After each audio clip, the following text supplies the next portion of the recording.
What is up, fellow nerds, and welcome back to the Dapper Snapper Gaming channel, and welcome back to How Do I Want to Do This. This is our series where we take a look at all playable options available to players in Dungeons & Dragons 5th edition, then we rank them on a scale of 1 to 10, and either build them or fix them depending on how they rank. Now today we're finishing up our talks on the College of Dance Bard. It is not always time for a song, sometimes a dance will do just fine, and we have ranked that, of course, earlier this week, so make sure to check that out up in the iCard above. But today we're going to be doing an example build for you, and I hope y'all are looking forward to it. Before we jump into it, make sure to leave a like on the video, subscribe if you haven't already, share the video with your friends, and of course click the bell so you're notified when new videos are uploaded. The Dance Bard is a bit mediocre, I have to say. It did not do incredibly well. In fact, it got the lowest possible to not need a fix. It's not incredible, but it is workable. I definitely am not a huge hater of it, but definitely a few things I would change if it was a little bit worse. There's a lot of really good standout things in it, and we'll of course talk about that as we go. But yeah, without any further ado, let's jump right in. Jumping right in, we have our race or species, whichever way you want to call it, and I'm picking a bit of a weird choice today. I used this at least once, maybe twice, when we talked about the Barbarian. I'll find one of those and put that up in the iCard above here, but we're actually going with the Goliath. Now, the Goliath is probably one of those that I would normally not think of as being a bard, but at least on this build, it makes a lot of sense. Number one, we're already familiar with it on the channel. We've used it a couple times, but even then, we get a couple of things that are really, really helpful. And it's not even the Giant's Ancestry thing that I'm really excited about, although that's nice.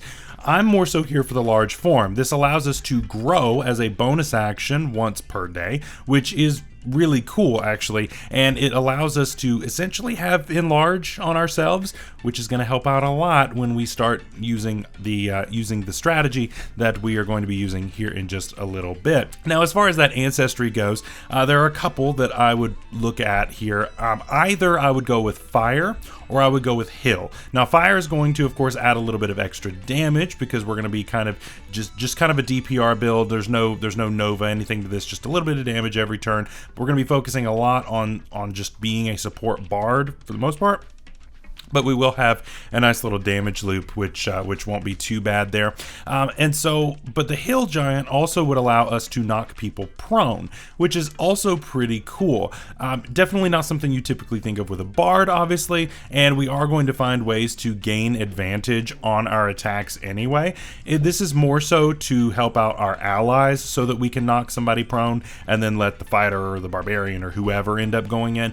But it's a nice feature, and again, we're more going to be on that support side, so being able to knock somebody prone is pretty nice, so I like that aspect of it. For stats, of course, we've changed over to point buy here in 2024, and so here are the stats that we're going to be using. We're going to go with a 9 strength, even though the 8 and 9, it doesn't really make a huge difference here. I just had an extra point. We're going to go with a 15 dexterity plus 2 there. We're going to go with an 11 constitution, 8 intelligence, 13 wisdom, and a 15 charisma with our +1 there.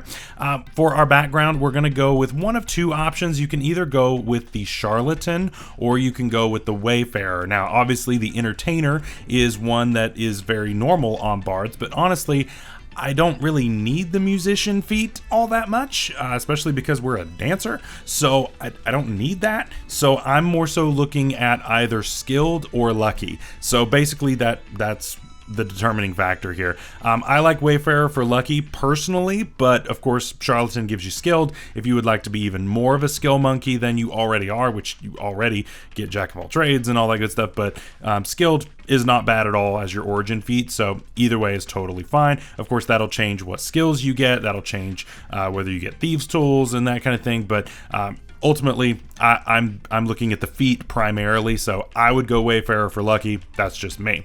For our equipment, you really don't need anything, just bard things. You don't even need armor on this build because, of course, we're going to be getting unarmored defense here in a little bit, so I don't really need anything. Grab your instrument of choice or just do your dance of choice, and we'll go from there. So let's start taking some levels. At level 1, we're going to be a Bard 1. We are going to be doing some very light multi-classing in this build, but it's very light, and I know it's tempting to not start with Bard, and we're going to talk about this in the honorable mentions at the end, but I do think that we want to get our progression as quickly as possible, especially to Bard 6, just because of the amazing features that come there. So we're going to try to detour as little as possible before we get to Bard 6. So let's go ahead and do that. At Bard 1, we're going to get Bardic Inspiration and our spell casting. Of course, Bardic Inspiration is very similar to how it used to be. If you are unsure of what the differences are in the old Bard versus the new Bard, I have already made a video on that, and that will be up in the iCard above for you to check out. We went in depth on everything level by level, so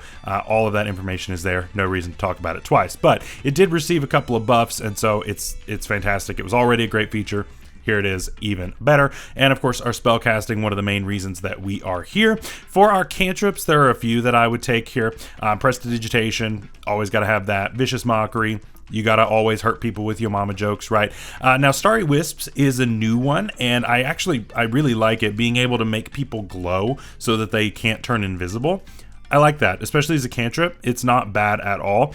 The one that I would make sure that you take no matter what, though, is Mind Sliver. Mind Sliver, of course, is going to hurt future saving throws, and on a build where we might be forcing saves, this is going to be a big deal. So I would take Mind Sliver and make sure that you pack that in the back pocket. For first level spells, just the basics here as well. Fairy Fire, Healing Word. I would grab Sleep for now. We'll probably drop it later, but Sleep, at least here at level 1, is actually quite good. Once you get to higher levels, it falls off pretty hard. So Bard 2, then we get Expertise and we get Jack of all Trades. Expertise, of course, allowing us to double that proficiency, which is cool, and Jack of all Trades allowing us to add half our proficiency to skills that we are not proficient with. This no longer works on initiative, which is really dumb, but oh well. Here we are. Level 3, of course, grants us our subclass, which comes with Dazzling Footwork. Not the craziest feature out there, but still usable, and definitely sets us up for later on in this build. We get Dance Virtuoso, which of course helps us out with performance checks. We get Unarmored Defense, which is a pretty big deal if we're not wearing armor, right? It changes up our calculation for AC, which is pretty cool. So we're using Charisma and Dexterity instead of anything else, right? The Barbarian and the Monk get something similar using different stats, but at least this version is pretty cool. We get Agile Strikes, which of course allows us to actually use Dexterity instead of Strength to make these unarmed strikes. And Bardic Damage, of course, changes how our damage scales over time in accordance to our Bardic Inspiration die, which is interesting. Again, we're not going to be getting any kind of extra attack with this build, which is super unfortunate. I really wish that the Bard 6 feature, maybe we could have dropped off like maybe Inspiring Movement, even though it's pretty good. Even though that's pretty good, I would have loved to have seen the extra attack feature similar to how the Bladesinger does it, or even the Valor Bard, right? But of course, Valor Bard is Valor Bard, and we didn't want to step on the toes and blah, blah, blah, whatever. But definitely hurts this Bard for sure, not having extra attack.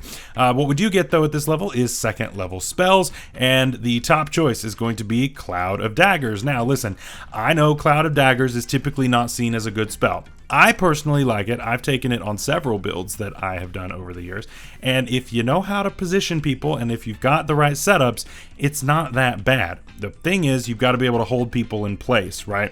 You can't just set it somewhere and expect people to run into it. It's not going to happen. You have to make sure that you set it in the right spot and then force people into it and then back out of it and then back into it in order to get that damage happening as much as possible. It only works once per turn, not once per round, once per turn. So it can happen more than once per round of combat if you're smart with how you do positioning, and that is what we are going to attempt to do in this build. We also get things like Hold Person and Enlarge Reduce at this level. Enlarge Reduce is just that backup strat. Of course, you can't do Cloud of Daggers and Enlarge Reduce at the same time. They're both concentration, but still, I like having that option should we need to do that. And of course, for reasons that are becoming very obvious in Bard 4, and that's where we grab the Grappler Feat. The Grappler Feat, of course, is very, very nice, although it comes with one interesting downside that we can't do, which is the ability to punch and grapple at the same time. So with this, we can, of course, do a unarmed strike with our bonus action when we pass out the Bardic Inspiration, right? Here's the thing, is that Grappler Feat specifically says when you take the attack action to make an unarmed strike. so they don't work together. You can't do it. You can't do it. So you got to pick and choose. You can't do both. You got to do one or the other. But of course, because of how grappling now works, when we get something else here in just a minute, we will be able to actually use that bonus action to actually grapple people, and we're going to get that here in just a minute. We got to get something else first, and that is going to Monk. Yes, we're going to be taking a 1 level dip in Monk, and I know I already said I don't want to go other places before we go to Monk 6, but Monk is going to be very important here because of how its martial arts work. Most specifically is that we can actually grapple using a bonus action unarmed strike. That's big. The other thing is that we can just unarmed strike whenever we want. We are no longer just tied to when we hand out Bardic Inspiration. Now, and the other part of that is that, of course, with the wording of Agile Strikes being really, really bad, and we talked about it a lot earlier this week, the wording is so bad that some DMs might actually read this differently and make the feature even worse, because technically the feature says that you only get to make that unarmed strike when the Bardic Inspiration is expended, not when it is given out. Those are two different things, and technically, if you're reading it completely rules as written, the unarmed strike is only going to go off when your ally uses it, not when you give it out, which is really stupid, and I don't think most people are going to actually rule it that way. But it could happen. Definitely could happen. So just be watching out for that. But this gets around all of that. You can make one as a bonus action. Doesn't matter. You're good, right? So that helps out a lot. And we can now just replace that with a grapple. So we can, of course, use this to grapple somebody and hold them in the cloud of daggers. And then because we have the grappler feat, we're not going to have impeded movement. You can then move them out of the cloud, back into the cloud. They get hurt. It is now their turn. They try to get out of the grapple. They can't get out of the grapple. When they end their turn within Cloud of Daggers, they're now taking the Cloud of Daggers again. That's kind of the entire damage loop. Then if they break out, you try to get them back into it, right? So really interesting. I definitely like that. The other thing about Cloud of Daggers is that when you set it down, right, it's only a 5-foot square, but it doesn't say anything about having to snap to a grid, and that's the thing about grids, that it oftentimes makes people feel very limited. But rules say as long as an effect takes up at least 50% of a tile, that it affects that tile. So as long as you're grappling somebody, you are not sharing their space per the rules. You are next to them, so you are not being hit by the Cloud of Daggers. You're holding someone in it, and if a buddy walks up next to them, and you can hold them in it too, possibly if you have an extra hand and have the right have the action or the bonus action available, you can do that. So that's a cool option. That is absolutely a cool option that you can do, and that's going to be kind of what we're working towards as we go throughout this. We're going to go back to Bard here, and we're actually going to stay here the rest of the way. We're not going to do any other multi-classing for the rest of this build. At Bard 5, we get Font of Inspiration, which of course is going to switch everything from an action to a bonus action, which is really, really good, especially since a lot of our feature is based on this. We want to have as many of these as possible, so that's really good. We also get 3rd level spells here, and of course I'm going to be taking things like Hypnotic Pattern, Mass Healing Word, Slow, the standards right there. I don't think there's any reason to go out of our way to pick something weird. The standard stuff works just fine here. At Bard 6, this is some of our best features we get in the whole build: Inspiring Movement and Tandem Footwork. Inspiring Movement, of course, allowing us to move up to half our speed and allowing someone else to move up to half our speed. Really, really good for mobility for multiple people. Really good. And of course, no opportunity attacks when we're doing that. And Tandem Footwork, allowing us to boost everybody's initiative who's near us. That is so good. That is so fantastic, and that is the only reason why this thing passed, is because this feature is so good. Yeah, it's fantastic. Absolutely fantastic being able to boost the initiative of everybody, right? This is even better than how something like the Stars Druid does, right? With being able to pass somebody to be able to have better initiative, right? But that's only one person. That's not everybody. So that's even better. So I love that. Really, really cool. Bard 7, we get Counter Charm, which was massively buffed in 2024. It used to be one of the worst features of all time, in my opinion. I hated it, but now it's fine. I'm not as much of a hater on it anymore. 4th level spells, the standards here as well. greater invisibility, polymorph, the standards, nothing too crazy there. At Bard 8, very, very important, we're taking Resilient Constitution. Now, like I said, we could have, of course, multi-classed at level 1 into something else like Fighter or Sorcerer or whatever, and gotten that proficiency with the Constitution saving throws, but I would rather go this way. That way we have more in Bard. You also are going to get an epic boon if you make it to level 20. I know hardly anybody does, but still, that helps. And again, if you are just in a small campaign where you're only going so many levels, you want as many levels in Bard as you can go, so this is going to only help with that, which is really, really good. At level 9, Bard 9 anyway, we get Expertise, and we also get 5th level spells. We get Dominate Person and Hold Monster as the big ones here, taking some battlefield control, which is great.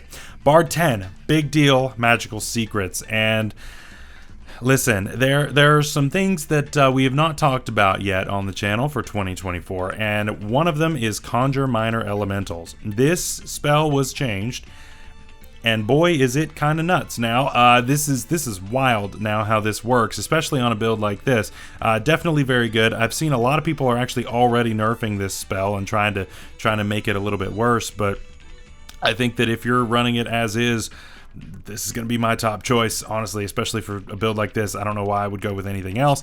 Spirit Guardians for very similar reasons, because now if we're grappling somebody, that person is stuck in that aura and you're just dealing a bunch of damage to them passively. And now, of course, the one that is stuck within your grasp is going to only take the damage once per turn, but you could possibly do it multiple times to other people, which is pretty cool. And then Wall of Force is going to be my last one. Wall of Force is probably going to be on almost every list that I have, if not all of them, just because it is just that good. It is. There are, of course, plenty of other options, but those are going to be my top ones. At Bard 11, we get no features, but of course we get 6th level spells at this point, and Mass Suggestion is going to be a really good one, and of course Otto's Irresistible Dance. Of course, you got this spell at level 14 as one of your features, but that kind of sucked, even though, you know, it's a good spell, but I don't know if I'd base a 14th level feature around it. That seems kind of bad. But yeah, it's still a good spell. I'd take it for the theming, if nothing else. Bard 12, we get another ASI or feat, and I'm just going to bump Charisma here. We still only have a +3 to our Charisma, which is not that great. So we're going to be bumping that here as well, just to try to get that up as much as we can. Bard 13, we get no features, but 7th level spells. There's nothing here that's all that crazy, in my opinion. I just pick your favorites, whatever you want to grab at that point. At Bard 14, we get Leading Evasion. This is just the same evasion as rogues get. I don't really care. It's fine. Bard 15, no features, but we do get 8th level spells. I'd grab something like Dominate Monster, Power Word Stun.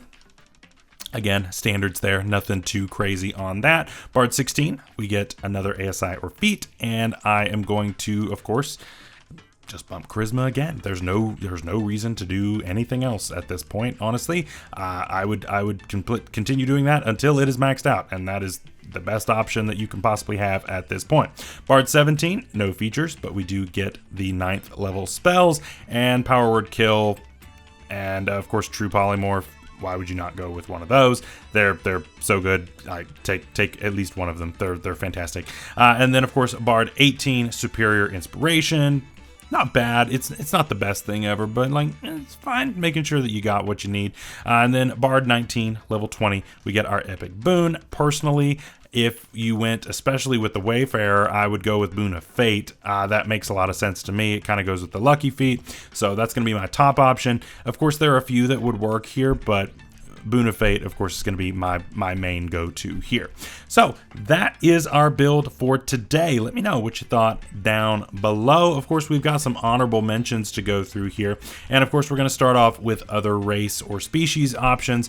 And the first one's human, right? Human works with a lot of different things, but I think the human's versatility is really what makes the most sense here. And being able to pick a couple of origin feats, that's the big deal to me.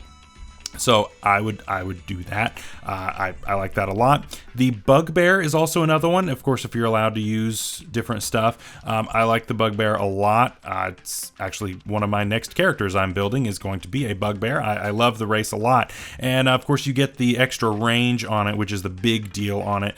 So you can do your unarmed strikes essentially at a distance. You've got a 10-foot range on that, which is really good.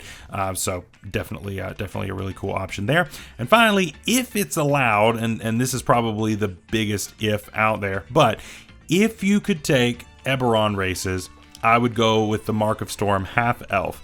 This, of course, is going to be something that is going to be absolutely insane on any kind of spellcaster going forward, and so you're going to really have to watch out for allowing this, because it allows you to have Conjure Minor Elementals early. This means you could take it without going for magical secrets, which is a big deal. So if you have access to that, that's probably going to be your best option. However, that's probably going to be one that is banned more often than most of the others. So just watch out for that. If you're able to use it, use it. You might not be able to, and if not, that's fine. For other feat options, Tavern Brawler and Crusher are very similar in what they are there for, in allowing us to push people. So this could allow you to push somebody into the Cloud of Daggers. The reason why I'm not a huge fan of this is the biggest thing is just that you're not going to be able to force somebody to stay in the Cloud of Daggers. That's the big thing, right? You want to be able to have control over that creature at all times. And so if you can pull them out, put them back in, they take the Cloud of Daggers damage, then later in the turn, whenever it becomes their turn, they try to get out, they can't get out, then they're stuck, right? And they take the damage again, right? Which is really cool. So that's kind of the big deal there, though. But you could go this route, of course. Warcaster is an obvious one. I don't think there's a whole lot of explaining why Warcaster is a great thing. Of course, being able to maintain concentration a lot easier, and Warcaster got buffed so much in this one in ways that were definitely not intended. So your DM might also be nerfing this slightly in how it interacts with allies, but yeah, it can be kind of busted. Finally, I would consider doing Magic Initiate in order to grab the shield spell. Now, of course, you could grab this with Magical Secrets, but I don't think that that's worth a Magical Secrets slot, personally. I just don't think that's worth it at all. I wouldn't use one of my Magical Secrets for a first level spell. It's just not worth it to me, so finally, for other class options, like I mentioned earlier, Sorcerer, Fighter for one level, right? Both of those are going to give us those Constitution saving throw proficiencies, which is really, really big for maintaining that concentration. So that's pretty cool. Sorcerer, of course, being a slightly better option just because it's not going to slow down our progression when it comes to our spells. So that's pretty cool. But Fighter, of course, could give you some other things. I personally don't think Fighter is nearly as good here just because we get the unarmored defense. And we actually get two different forms of unarmored defense on this build. You only get to pick one or the other, but still, I think that it's going to be a little bit better to go Sorcerer this time around, but you could go the other way. And finally, Warlock. Warlock, of course, got a lot of really interesting changes, which we have not yet discussed on the channel, but it could definitely work on a build like this, and I don't know, I think it could be really, really fun. So that is all for today's video. I hope you all enjoyed. Next week, we are continuing on with the Bard. We've got 3 more weeks left on the Bard, and then we're moving on to Cleric, and I'm looking forward to all of that. Of course, later this week, week 4 of KPL is going to be coming out. That is the Pokemon Draft League, where we have taken only Pokemon that Markiplier would smash, so make sure to check that out, as well as the playlist for all of the existing videos already. We're doing really well over there, which is really cool. And of course, make sure to subscribe if you haven't already so you don't miss any of our upcoming uploads. So that's all for today. Hope you all have a good one. We'll see you later. Stay safe out there. Stay healthy. Bye-bye.